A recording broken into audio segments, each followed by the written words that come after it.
Muy buenas tardes, ¿cómo les va? Comenzamos un nuevo programa de Perspectivas. Este es el último sábado de febrero de 2021 y estamos haciendo este programa una vez más, ya con entrevistados. Hemos pasado algunos programas recordando la historia de nuestro programa que va a cumplir 13 años, pero por sobre todo en este tiempo donde lentamente nos vamos encaminando. El coronavirus, como ustedes saben, no nos ha permitido tener la continuidad de las notas en exteriores o en los estudios, pero sí en esta ocasión lo podemos hacer nuevamente. Estamos en el estudio del doctor Abel Alejandro de la Plaza y bueno, es uno de los ciudadanos de la ciudad de 9 de Julio, de esos que habitualmente entrevistamos en nuestro programa, que tiene la característica de hablar de la biografía de las personas, de aquellos que no conocemos de ellos, y también resaltar aquellas situaciones que se han dado a lo largo de la vida de cada uno, porque se han dedicado con pasión y con dedicación a hacer algo importante. En el caso de Abel Alejandro de la Plaza, vamos a hablar porque hay muchos testimonios del pasado de la familia y son parte de cuando se fundó 9 de Julio, por un lado; por el otro lado porque fue intendente del distrito de 9 de Julio desde 1983 a 1987 y además de esto una larga trayectoria en el Club Atlético 9 de Julio. Bueno, hay un montón de situaciones que se dieron, así que bienvenido a nuestro programa. ¿Cómo te va? Bueno, muy bien, muchas gracias. Muy bien. ¿Cómo andás? ¿Bien? Bien, de salud bien. ¿Cómo anda la familia? Bien, todo bien. Hijos en Buenos Aires, los dos varones y la hija acá, y bueno, estamos. 3 hijos. 3 hijos. Bueno, casado con Marta, contá con vos todo el apellido completo, los datos de ella. Marta Elena Di Costa, 9 juliense, familia de Bragado, pero ella 9 juliense. Bueno, y ahora sí, vamos a hablar, Santos Abel, tu papá. ¿Cómo se llamaba el abuelo? ¿Cómo es el apellido de la plaza? La trayectoria que tiene, porque creo que viene desde la época de la fundación, por un lado de 25 de mayo, por otro lado de la fundación de 9 de julio. Vos lo contarás. Bueno, empieza por, o sea, legalmente bisabuelo, tatarabuelo, y sigue Chosno, es el nombre, la denominación legal. Chosno era un Marcos de la Plaza en Santiago del Estero. Estoy hablando de años 1700 y pico. O sea, vos me pediste la historia, yo te la doy. Sí, como los Bazán y los Luna en La Rioja de aquella época. Bueno, tu tatarabuelo de Santiago del Estero. Mi bisabuelo se llamó José María de la Plaza. De chico entró en las filas del ejército y inicialmente entró en el ejército del norte con el mando del general Belgrano. Inclusive tenemos datos de que participó en la batalla de Ayohuma. De Ayohuma. Inclusive, bueno, que fue una derrota de las tropas argentinas. El Capugio y Ayohuma fueron las derrotas de las fuerzas patrióticas. Y él estuvo un año preso. Bueno, lo liberaron y por supuesto que continuó su carrera militar y ya lo mandaron para la zona de la provincia de Buenos Aires, La Pampa, para la frontera, líneas de frontera del oeste. Sí. Y bueno, siempre lucha ya contra los indios, superado la lucha contra los españoles. Y él participó, era ya teniente coronel, un grado muy, muy alto. En esa época los militares los grados los iban ascendiendo por méritos en el campo de combate. Distinto ahora que supongo que es por paso del tiempo, ¿no? Así es la trayectoria dentro de la institución con el comportamiento. Llegó a teniente coronel y fue el jefe de la expedición fundadora de la ciudad de 25 de mayo. Esto es una cuestión que está discutida en 25 de mayo porque por ahí no coinciden quién fue el fundador. Algunas teorías hablan de cura Vivolini, que fue el cura que participó en la reunión para firmar la paz entre los indios y el ejército, pero el que estaba al mando del ejército y que comandaba y que fue el que estableció el fortín, Mulita, fue José María de la Plaza. José María de la Plaza vivió en 25 de mayo Después que se fundó, se estableció la ciudad, anterior al 9 de julio, más o menos unos 10 años antes que 9 de julio, tuvo 4 hijos. Uno de ellos fue Alejandro de la Plaza. Alejandro también participó en las filas militares desde chico, también se dedicó en esa época a la lucha contra los indios, y él ya más en la zona de la frontera del oeste, por la zona. Hay una anécdota para muchos muy linda de José María de la Plaza. En las luchas contra las tribus indígenas, sobre todo Calfucurá, había, yo calculo que han dado por toda la zona argentina y Chile. En Chile, en una de sus tantas redadas, siempre cautivaban, sobre todo mujeres. Los blancos, decían ellos. Los blancos, y se llevó, entre otras, una mujer, Petrona Villagrán, chilena, pero muy joven, de pocos años de edad, no sé, 10, 12 años. La llevó y la hija del cacique se hizo amiga. El cacique la quiso, directamente los mataba cuando veía que no le servía, y la hija del cacique le pidió que la tuviera, que se la asignara a ella, una cosa así. Esta chica, obvio, quería en lo posible irse, porque el trato, te imaginarás lo que era el trato de indígena, salvaje total. Y una vez se quiso fugar y la sorprendieron. La castigaron, le lastimaron la planta de los pies, la descarnaron para que no caminara, para no escaparse. Con el tiempo se recuperó, pero siempre le quedó la idea de fugarse. Por ahí una vez, estando en la tribu, escuchó a unos indios que hablaban de que en lugares cercanos a donde estaba la tribu había una expedición de soldados militares, obvio, argentino, ¿no? Y entonces se preparó para escaparse, vio que era la oportunidad, juntó algunos alimentos que pudo y de noche se escapó. Y para despistar a los indios, que sabía que iban a salir a buscarla inmediatamente, salió caminando para atrás.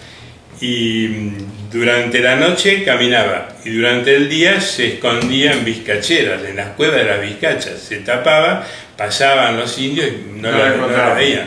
Tuvo muchos días así, y ya estaba perdiendo el ánimo, las ganas de seguir escapando, y por ahí un día, a la madrugada, escuchó el toque de clarín de la diana de una formación militar. Entonces, ahí recuperó la gana, el ánimo, y los encontró enseguida. El que estaba a cargo de ese grupo era José María de la Plaza. La rescataron, la llevaron, hubo que recuperarla físicamente, psicológicamente, aprender a hablar castellano, es decir, todo. Como que la domesticó. Y con el tiempo se habrán enamorado y se formó pareja, José María de la Plaza con Petrona Villagrán.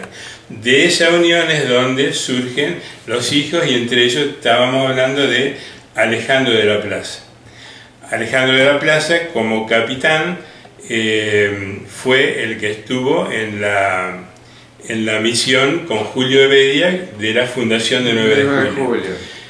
Cuando se funda 9 de julio, al poquito tiempo ya se empezó a edificar, y estaba la intención de hacer la ciudad. Se les asignó propiedades a todos los militares. Alejandro de la Plaza hizo su casa, se casó con Bonifacia Vieira. La menciono Bonifacia Vieira porque era maestra, y se calcula que fue la primera maestra del 9 de julio. Ajá. Esta también es una cuestión de Lola Lavé o de... Para analizarla, no sé, aparentemente, no sé si Lola Lavé tenía título, sé que era acompañante de un militar y le daba clases particulares a los hijos, o sea que desarrollaba tarea educativa. Es una cuestión para estudiarla, los historiadores que la estudian, pero Bonifacia aparentemente fue la primera maestra de 9 de julio. Crece la familia, tiene 8 hijos, Alejandro y Bonifacia, Y Alejandro, en 9 de julio se fundó en 1863. En 1865 se produce la guerra contra el Paraguay. A todos los militares que estaban en el destacamento de 9 de julio se los llevan, los derivan para la guerra de la Triple Alianza, que fue una guerra, fue terrible. Los paraguayos eran gente que iba al frente, no tenían ningún tipo de límite, pero se comenta de que en la guerra de Paraguay, esta de la Triple Alianza, no quedaron hombres en Paraguay, soldados, hubo que llevar chicos y personas mayores de edad para completar la fila y murieron todos, o sea que hubo una... Sí, me acuerdo, fue devastador, estaban Uruguay, Brasil y Argentina en la Triple Alianza. Claro, sobre todo Brasil tiene una tropa muy grande y bueno, destruyeron todo el ejército paraguayo, pero no pararon de ir al frente. Bueno, en una de las guerras, en la batalla de Curupaytí, fue donde muere Alejandro de la Plaza, pero murió 40 y pico de años, por supuesto. Lo mismo que José María, su padre, también murió al 47, algo así, de edad, pero por enfermedad, que la tuvo acá, en heridas en campo de batalla, José María. Y Alejandro también, o sea que los dos, padre e hijo, fallecen. Padre e hijo mueren en el frente de combate, a tal punto que no tenemos idea de dónde están sepultados. Es lo mismo que Julio Beria no se sabe. Mis antecedentes tampoco supimos nunca dónde quedaron sepultados. Bueno, papá, ahora estamos hablando de Santos. Bueno, Alejandro de la Plaza tiene 8 hijos, uno de los 8 fue Santos Abel, que era mi padre. Mi padre, la familia era muy humilde porque cuando Alejandro va a la guerra de Paraguay, fallece, quedó la viuda con sus hijos, o sea que era pocos recursos tenían. Bueno, mi padre fue una niñez bastante humilde, las hermanas que eran maestras le ayudaron a estudiar, al estudio universitario, se recibió de escribano. Así es. Ejerció la escribanía, participó en muchas entidades de bien público de 9 de julio y se dedicó mucho a la actividad política. También fue intendente del distrito de 9 de julio. Fue intendente en 1963, cuando fue presidente el doctor Ilia. También como Ilia cayó por un golpe de Estado. Por el golpe de Estado en 1966. O sea que hasta ahí su actividad política y bueno, después ya se dedicó a la familia, a la profesión, se dedicó mucho al club, fue presidente del Club Atlético durante varios periodos. Fue 2 periodos y el segundo periodo tuvo que renunciar para ser intendente, pero siempre se dedicó a la actividad social de todas las entidades nuevejulienses. Vamos a ir ahora con mamá. Antes de hacer la pausa, contame el nombre completo de mamá y apellido. Mi madre era Noemí Judith Luchini. Mi madre sí no era de acá. Su padre era farmacéutico y era rector del Colegio Nacional. En esa época el Ministerio de Educación de la Nación lo mandaba a diversos lugares, a tal punto que fue rector en el Colegio Nacional en San Luis, en Mar del Plata, en Bragado, y además mi abuelo materno fue senador, llegó a ser senador también, así que también se dedicó a la actividad política, o sea que tengo genes políticos. Ascendentes que son militares por un lado, ascendentes que son políticos. Y políticos por los dos lados. Exactamente. Bueno, mi padre fue a estudiar a Bragado. Yo creo que acá no había Colegio Nacional, fue a estudiar a Bragado y ahí conoció a mi mamá. Se conocieron, bueno, se casaron y se vinieron a vivir acá y vivieron en esta casa toda su vida. Hasta que... Sí, estamos sentados acá donde tu papá fue escribano y ejerció la profesión, así que estamos acá en este lugar donde caminó. Acá ejerció los 50 años más de 50 años de escribano y acá fallecieron los dos. Bueno, tenemos la historia, estamos en el lugar de la historia, además no solamente la conocemos, que es importante, y realmente que es un hecho singular que hasta a mí me emociona un poco saber que en un apellido tan importante, es parte de la historia recurrente en varias oportunidades, de la historia de 25 de mayo por un lado y de la ciudad de 9 de julio por el otro. Así que hacemos acá la primera pausa.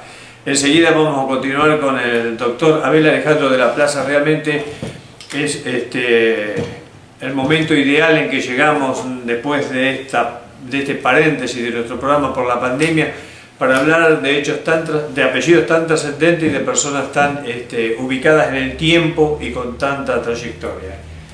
Ha sido un gusto, hacemos la pausa.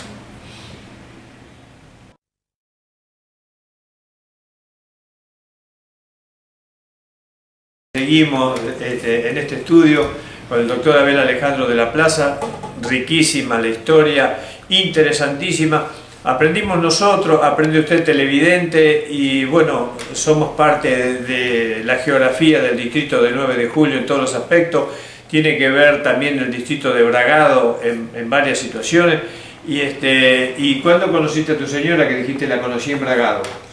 No, el que conoció a su señora en Bragado fue mi padre. Claro. No, porque mi suegro, ajá, padre de mi señora, era de familia de Bragado. Ajá, sí. Pero mi suegra era de 9 de julio, vivía en la colonia, de camino a Deney, en esa zona rural de la ciudad de 9 de julio, vivió ahí, o sea que... Sí, se va por el lado que va para Nahum por un lado y por el otro lado de Deney directo por la mitad. Exactamente, vivió ahí y se conoció con mi suegro acá, se casaron y se fueron a vivir a Bragado. Pero a mi señora, que es la hija mayor, la tuvieron cuando vivían acá. Ajá. Después se fueron a Bragado. Mi señora se quedó acá. O sea que, porque a ella no le gusta que le digan que es bragadense. Nuevejuliense. Es nuevejuliense. Perdón, Marta, acá va la rectificación. Es nuevejuliense. Dijiste 3 hijos, decir los nombres de ellos porque este es un documento que te va a quedar no solo la historia de 9 de julio, sino también a vos como familia, que te vamos a regalar el DVD de la entrevista. Por lo tanto, nombrarlos también y nombrar los nietos, todo el resto ahora de...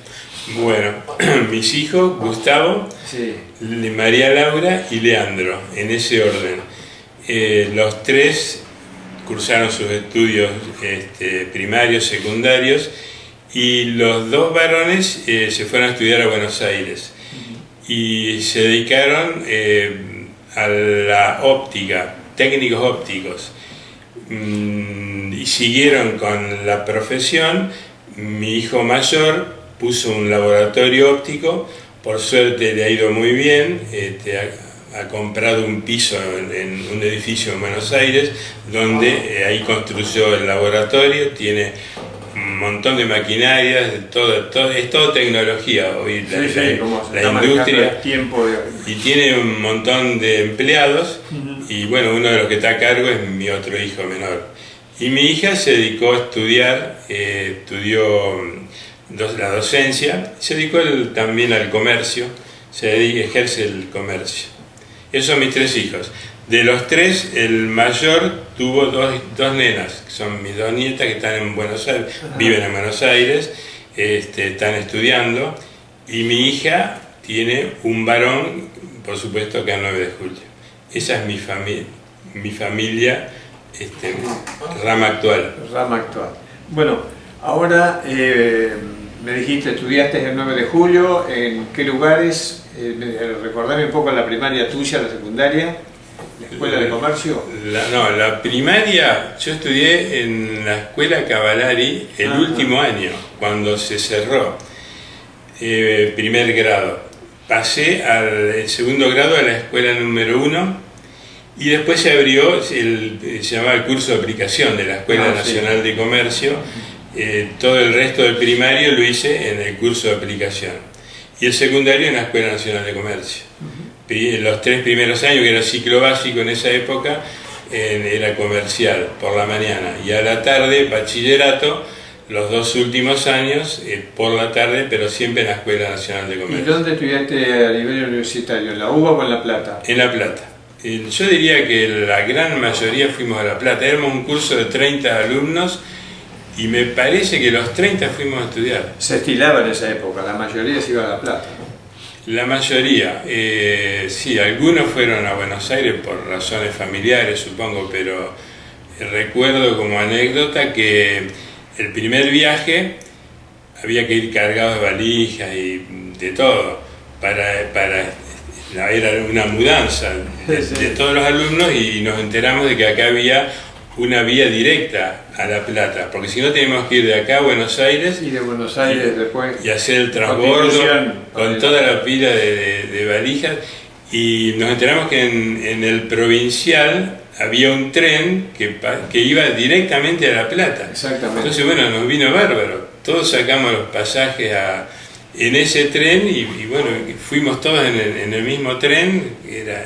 Duró, pero no sé, como 10 horas, paraba en todas las estaciones. Recuerdo también como anécdota que había gente que llevaba pollos en jaulas en el vagón. Claro, porque la llevaban a Buenos Aires o a La Plata a la gente que estaba estudiando o al familiar. Sí, o entre el trayecto entre un lugar y otro, pero venía bárbaro porque era directo a La Plata. O sea que llegamos y bueno, ya nos arreglamos. O sea que por eso fuimos la mayoría. Y algunos, bueno, pronto volvieron, o sea que no se adaptaron, pero algunos pudimos quedar y bueno, llegamos nos recibimos.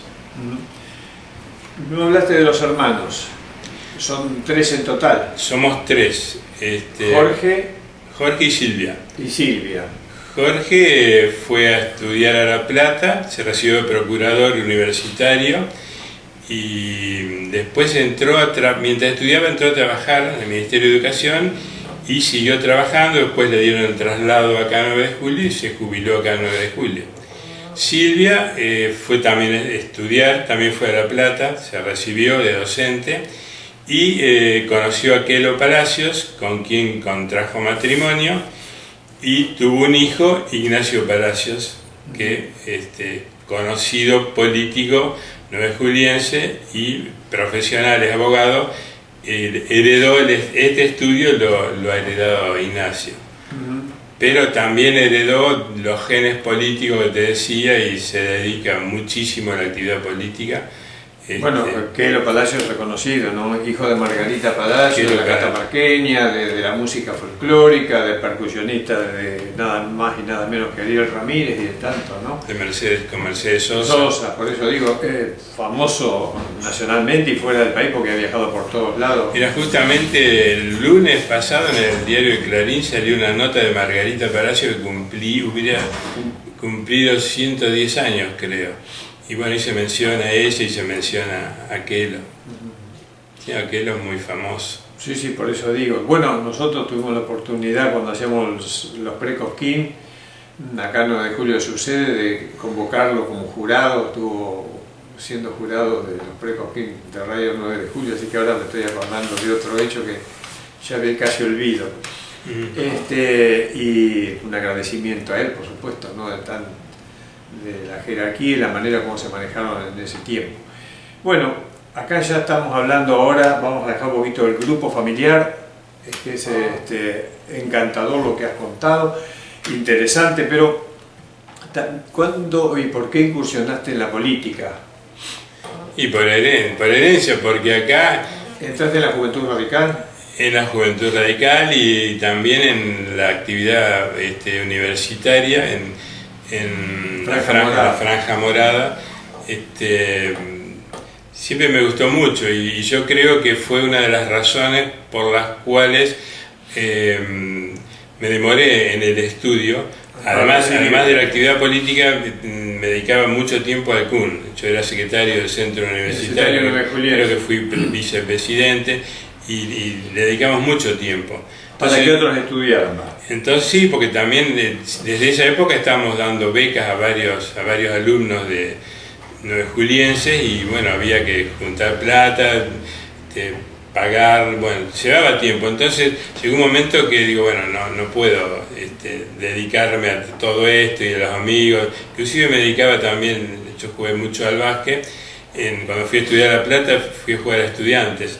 Entonces llegó un momento que, bueno, me tengo que dedicar al estudio a pleno, si no, esto se demora demasiado, y me fui a estudiar a Santa Fe, donde no conocía a nadie, me dediqué solamente al estudio y en muy poquito tiempo me recibí en la Universidad Nacional del Litoral, que una universidad, el edificio espectacular y el nivel docente.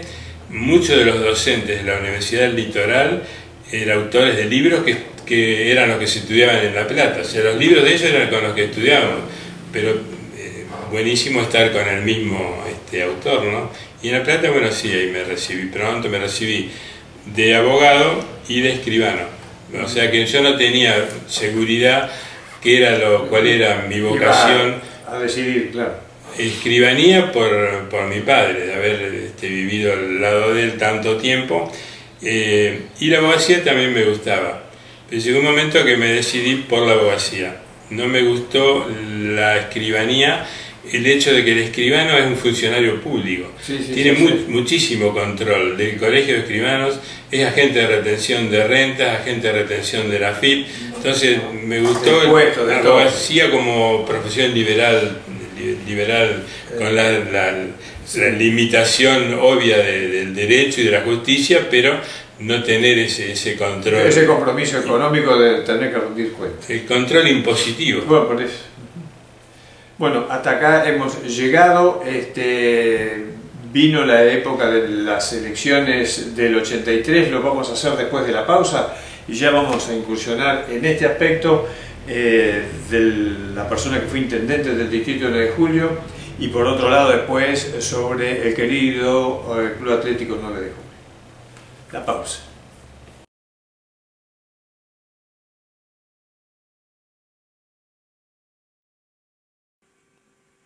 Bueno, María Esther viste ropa de rincón elegante. Elegancia que marca la diferencia en cada temporada. Continuamos en Perspectivas. Lo está viendo, lo está observando, es el doctor Abel Alejandro de la Plaza. La biografía, la historia de la familia, todo este material que tenemos que no conocíamos, ¿no? Realmente más que sorprendente e interesante.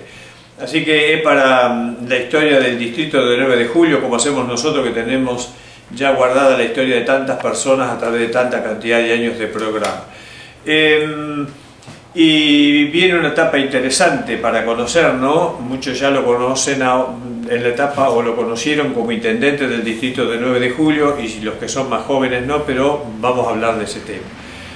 En 1983, después de los gobiernos militares, primero desde la época de Onganía, pasó a Lanuse, Levingston y culmina, Levington y Lanuse y continúa con el llamado a elecciones.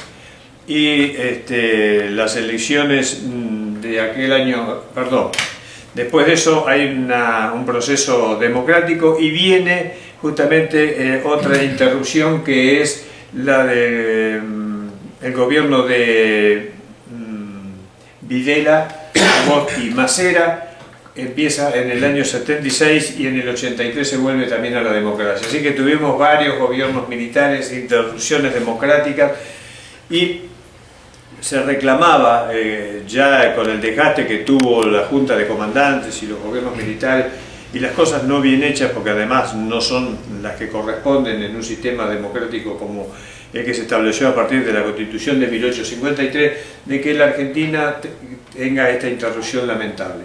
Volvemos a la democracia en 1983, decía, se va el último gobierno militar y asume el doctor Alfonsín. Bueno, un gobierno que se constituyó para no ser interrumpido hasta el día de hoy, así que podemos hablar ya de democracia de forma permanente y como una cosa común y corriente, ¿no? Bueno, ¿cuál fue la experiencia de pasar de aquella época, decía vos, de gobiernos militares a gobiernos democráticos? Bueno, fue una experiencia realmente porque más o menos 30 años de inestabilidad política permanentemente, gobiernos civiles de 2 o 3 años, golpe de Estado, gobiernos militares de 6, 7, 8 años, cuando no daban más, devolvían, entre comillas, el país a la ciudadanía y estuvimos desde el 76 al 83 con gobiernos militares, todas las dictaduras fueron malas, iguales de malas. Entonces fue muy importante el cambio. cambio fundamental, y a mí me parece que lo principal que notamos como cambio en la sociedad fue que la población se había acostumbrado a no participar, porque le habían enseñado los gobiernos militares. Sí, que la política era mala palabra y los políticos eran un desastre. Y el que mandaban eran ellos, eran los militares, no había consejos deliberantes, cerraron todos los partidos políticos. No había Congreso de la Nación, excepto que había una comisión de asesoramiento legislativo que le habían llamado CAL provisoriamente, sí. No funcionaba diputados y senadores, tantos provinciales como nacionales, así que exactamente... El pueblo no participaba, entonces se desacostumbró.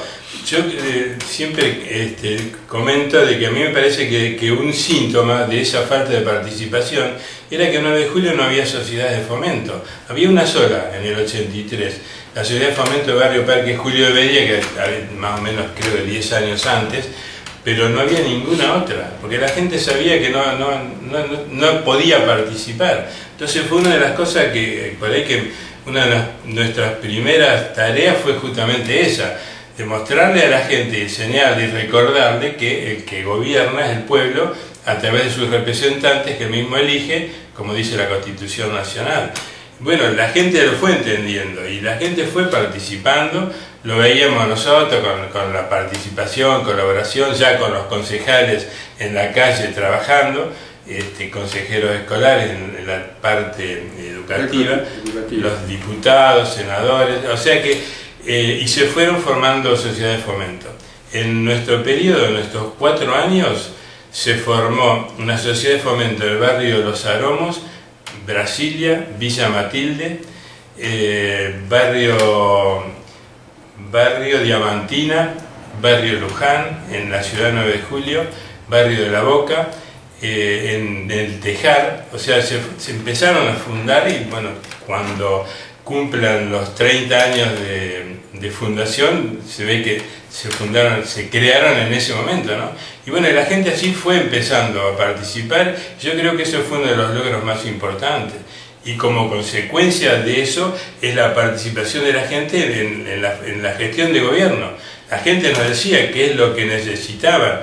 Nosotros preguntábamos a través de la sociedad de fomento, a través de gente, amigos conocidos en los barrios, la tarea de los concejales, y fuimos viendo qué es lo que hacía falta para 9 de julio. Yo creo que eso fue fundamental porque el mismo pueblo nos marcó qué era lo que necesitaba y qué era lo que había que hacer.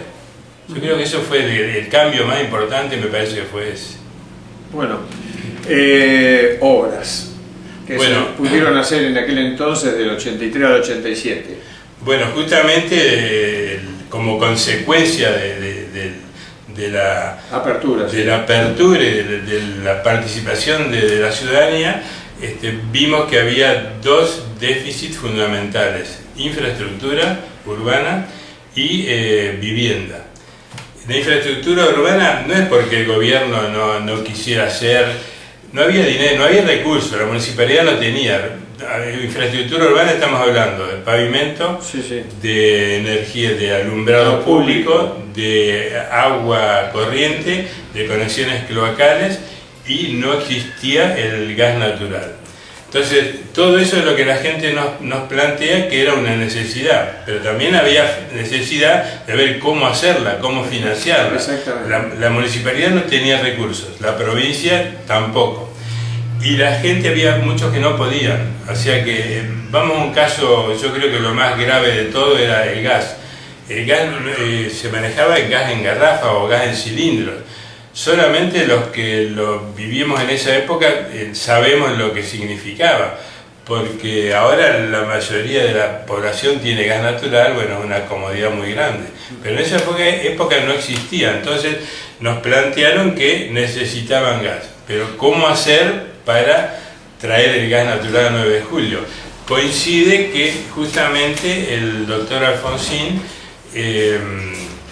decide crear un gasoducto de Neuquén a Buenos Aires, se llamó Neuva 2, Neuquén, Buenos Aires, y ese gasoducto yo creo que pasaba por la zona de 12 de octubre, o sea, más o menos cercano a la planta urbana, entonces se daba en cierta manera la posibilidad de hacer una extensión hasta acá. Una extensión, y bueno, ahí se hacen las gestiones en Buenos Aires. El doctor Cavallari, que era el diputado, tuvo posibilidad de estar muy cerca del Ministerio de Obras Públicas, y cuando el gasoducto se resuelve ya en la traza del gasoducto, se incluyó el troncal desde el Neuva 2 hasta la ciudad 9 de Julio.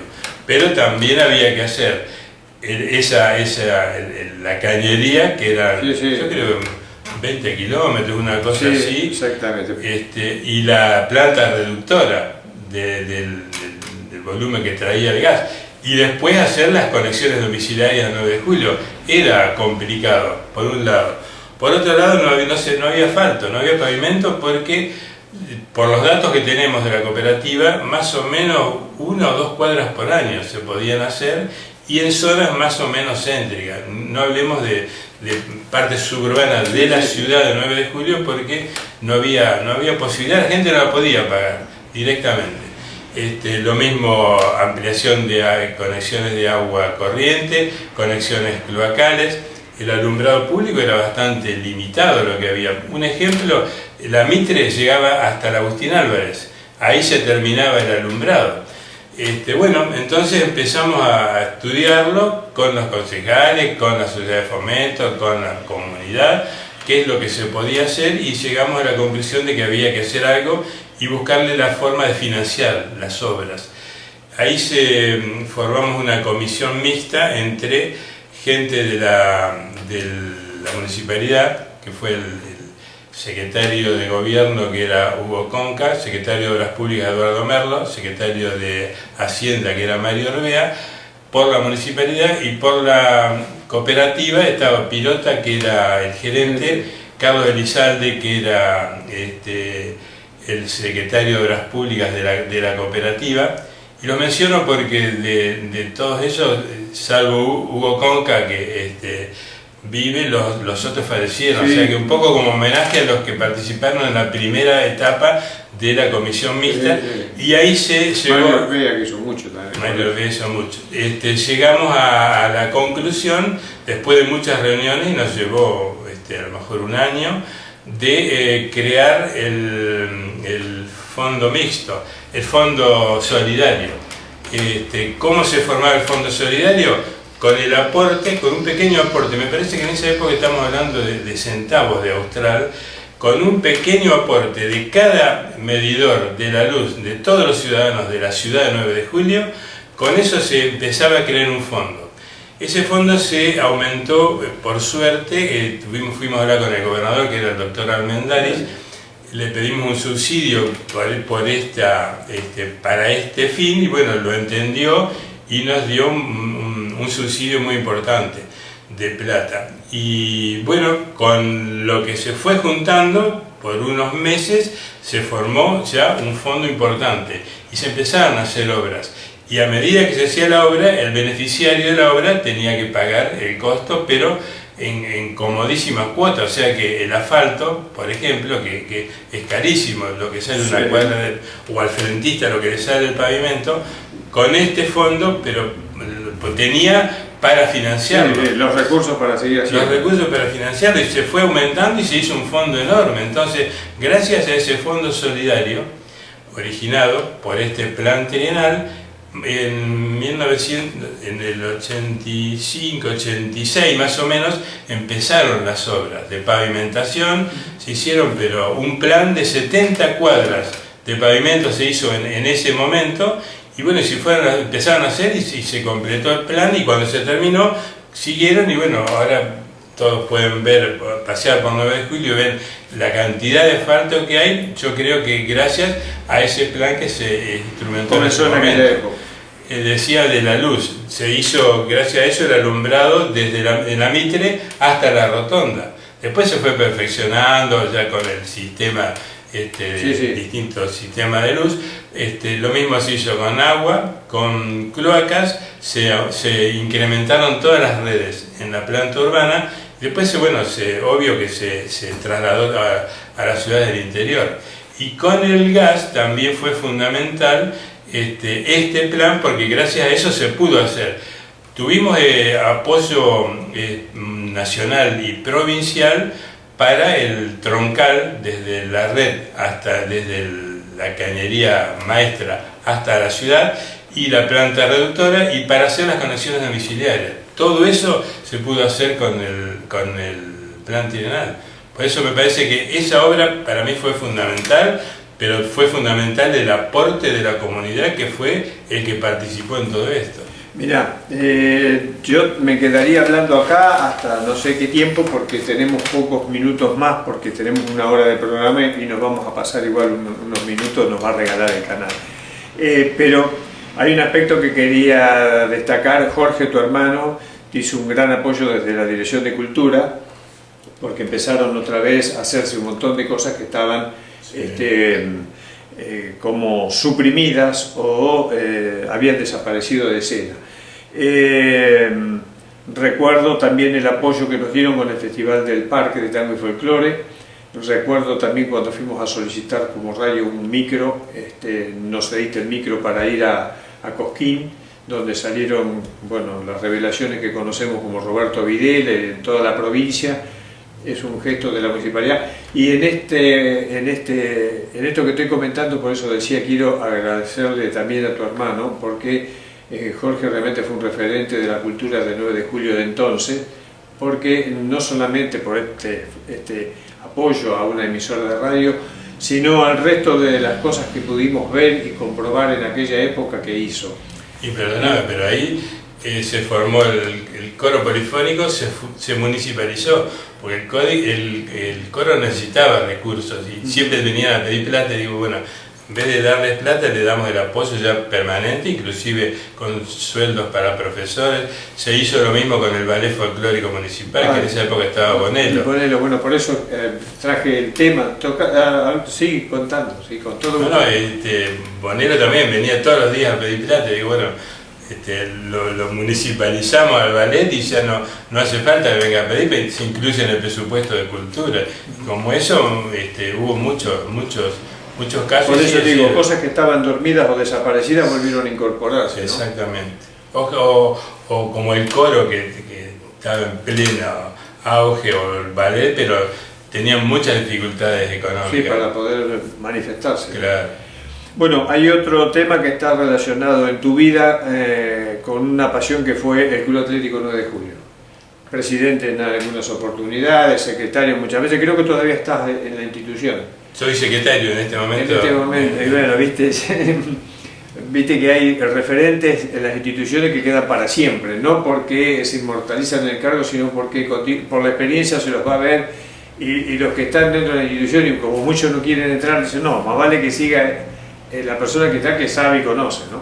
Sí, además en el caso mío particular, el hecho de ser jubilado ya me da posibilidades de tiempo, porque yo veo que todos tienen sus profesiones o negocios o empresas y viven complicado, bueno, pero sí, también es heredado. Porque, yo recuerdo a papá cuando éramos chicos, él nos llevaba al club y nos llevaba a hacer todo tipo de deportes. Jugábamos fútbol, básquet, tenis, esos 3 deportes permanentemente. Bueno, jugaste el básquet acá también, en el Atlético, cuando viniste. Claro, sí, la verdad es que muchísimo tiempo. De chicos y de jóvenes vivíamos en el club, que me parece que era buenísimo. Veo que era buenísimo porque todo el grupo de amigos y bueno, los amigos que hicimos y toda la juventud que fuimos creciendo en el club. Y después, qué grande se hizo Atlético, además, ¿no? El club se ha hecho muy grande. Yo, la verdad que leyendo, me gusta mucho leer la historia del club a través de las actas, a través de medios, y veo que siempre, no sé por qué, ha sido una característica que se ha ido heredando de generación en generación, pero el hecho del amor hacia la institución y de las ganas de hacer cosas, y por eso en el Atlético siempre se ha hecho algo, hasta el año pasado, en plena pandemia, con cuarentena, con prohibición de todo, y se siguieron haciendo obras. y en varias... Sí, tiene cualquier disciplina, además, es la que más ha crecido también en ese aspecto. Ha crecido en la cantidad de disciplinas, más o menos está siempre alrededor de 15 disciplinas, pero todas totalmente afianzadas, o sea que todas las disciplinas con sus respectivos escenarios, casi todas las disciplinas están federadas, lo cual es importante porque le da seriedad, le da responsabilidad, le da muchas obligaciones y muchos derechos, pero veo que y siempre surge gente, no sé de dónde, cómo, es decir, los padres de los deportistas se van incorporando a las subcomisiones, van participando, algunos trascienden y van a la comisión directiva, pero es como un edificio que se va retroalimentando y se va construyendo permanentemente. Yo veo que muchas otras instituciones por ahí miran con recelo por qué el Club Atlético, por qué crece tanto, pero no hay porque se le ponen ganas y la gente trabaja, por eso. La gente trabaja y le dedica mucho más tiempo. Y se ha dado el hecho de que se ha derivado a todos los deportes. Tu tiempo es escaso, pero te digo, cuando el club se funda, en 1914, se funda a través de un equipo de fútbol. Del equipo de fútbol surge el Club Atlético 9 de Julio, pero al poquito tiempo alquilan una casa como sede y hacen una cancha de bochas. Y al poco tiempo, en la misma sede, alguien consigue un equipo de esgrima y Atlético tenía esgrima. Y así se fueron armando los distintos deportes desde 1914. O sea que por ahí no es una cosa no sé cómo explicarla, pero ¿por qué surge al poquito tiempo? Bueno, el tenis al poco tiempo. Uno de los primeros deportes que tuvo. Y uno de los primeros tenistas fue mi padre. El básquet. En la escuela Cavallari, un grupo de gente jugaba al básquet y se le dio por venir al Club Atlético, algunos que tenían relación con el club, y ahí se forma el primer club que tiene básquet 9 de julio, es Atlético. Primer club que tiene fútbol, tenis, en 1919 más o menos, cuando el club compra una manzana en Lagos y Salta, que ahí se hizo la primera cancha de fútbol del Club Atlético. Al costado de la cancha, sobre el césped, se hizo una cancha de tenis. Y ahí empezó a jugar, se hizo tenis en 1920 más o menos. O sea que, si uno, hace 100 años. ¿Por qué el Club Atlético tiene tanto? No lo sé explicar, pero desde la fundación fue una cosa que se ha ido heredando. O sea que el criterio, el amor al club y las ganas de hacer cosas, y bueno, todo el que quiere un deporte determinado y le gusta hacer y construir, aparece en el Club Atlético. ¿Cómo? No sé. Bueno, quizás en alguna otra oportunidad volvamos a conversar porque todavía ha quedado para seguir preguntando, pero te agradecemos mucho que nos hayas recibido, que podamos mostrar estos testimonios, no solamente familiares, sino de otras cosas que son importantes que se han hecho para el distrito de 9 de julio, en el caso de la municipalidad cuando te tocó ser intendente, sino además con esta proyección también a través de todo lo que se logró a través del Club Atlético 9 de julio y en fin, y todas esas cosas que le has brindado a la comunidad, a la gente, a los estudiantes a través del CUN, que fue importante para que muchos chicos sigan estudiando con pocos recursos y son profesionales hoy. Así que muchísimas gracias por recibirnos y por poder manifestarle esto al televidente. No, gracias a ustedes por la oportunidad de comentar estas cosas. Algunas yo creo que seguro que no se sabían.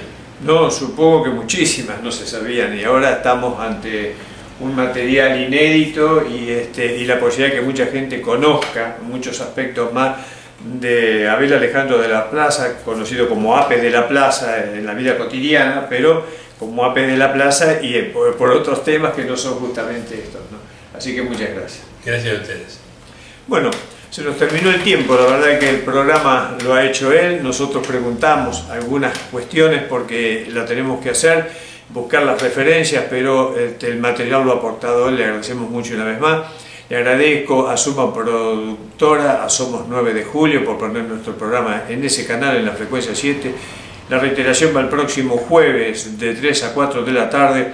Le agradezco a nuestros anunciantes una vez más, a la panadería 25 de mayo de Marrafino, de 25 de mayo lleva Perón 9 de julio, y a Micaela María Peteta en las cámaras, que sábado a sábado trae todo el material que nosotros podemos disfrutar como televidentes. Que lo pasemos muy bien, que tengamos muy buen fin de semana, que Dios nos bendiga a todos.